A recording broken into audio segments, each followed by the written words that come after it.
Die 200 Ranking-Faktoren von Google Teil 5. Mein Name ist Philipp Sauber, ich bin von der INMAG und Sie schauen websitemarketing.ch. Backlinko.com hat eine Liste der 200 relevanten Google Ranking-Faktoren zusammengestellt. Ich denke, die haben uns ganz gut getroffen. Heute schauen wir Faktor 41 bis 50 an.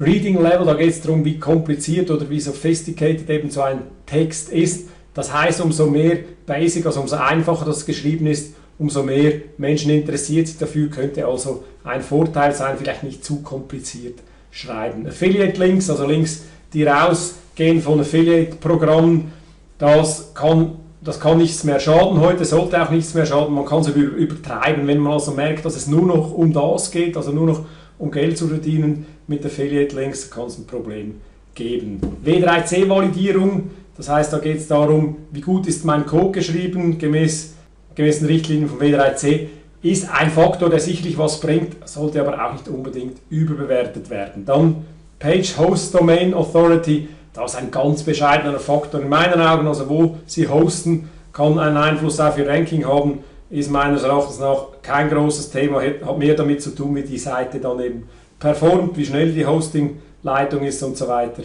aber trotzdem hier ein Punkt, der aufgeführt ist, dass es eben ein Thema sein könnte. Dann der PageRank, da wurde immer lange darüber diskutiert.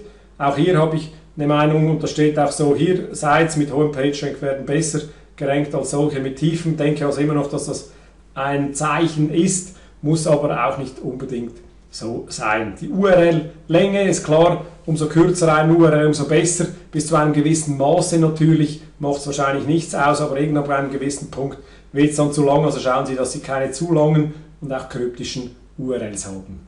47, der Path, also der Weg, den eine Seite, eine Unterseite auf Ihrer Website hat, umso näher, dass ich natürlich an der Homepage, an der Startseite klebe, umso wichtiger ist die Unterseite, also schauen Sie, dass die Landingpages möglichst nahe an Home sind oder verlinken Sie sie von Home, das hilft auf jeden Fall.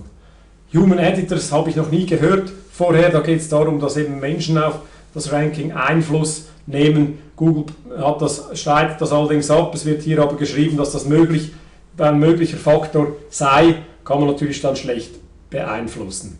Page Category, da geht es darum, in was für einer Kategorie das sich bewegen. Google kategorisiert die einzelnen Seiten zu gewissen Themen und es ist klar, wenn Sie natürlich ein Thema schreiben, das nichts mit Ihrer Hauptkategorie zu tun hat, ist es schwieriger, dort positioniert zu sein. Darum wird es auch immer schwerer, die Relevanz bei Firmen oder auch beispielsweise bei Hotels zu behalten, die über zu viele Bereiche berichten auf so einer Seite drauf. Das kann negativ sein. WordPress Tags, da geht es sicherlich um die Vertagung von Artikeln und es ist klar, umso mehr Sie um ein Thema schreiben, umso besser werden Sie zu dem Thema gerankt. Also schauen Sie, dass Sie sich da auf etwas konzentrieren und schreiben Sie nicht um zu viele Punkte herum, spielt sicherlich auch in den Punkt 49 rein. Das also weitere 10 Faktoren zum Inhalt, hat ein paar entscheidende wieder dabei gehabt, würde mich interessieren, was ihr davon hält. Kommentare wie immer hier, wenn es euch gefallen hat, könnt ihr hier abonnieren. Mein Name ist Philipp Sauber, ich bin von der INMAG und Sie haben websitemarketing.ch geschaut.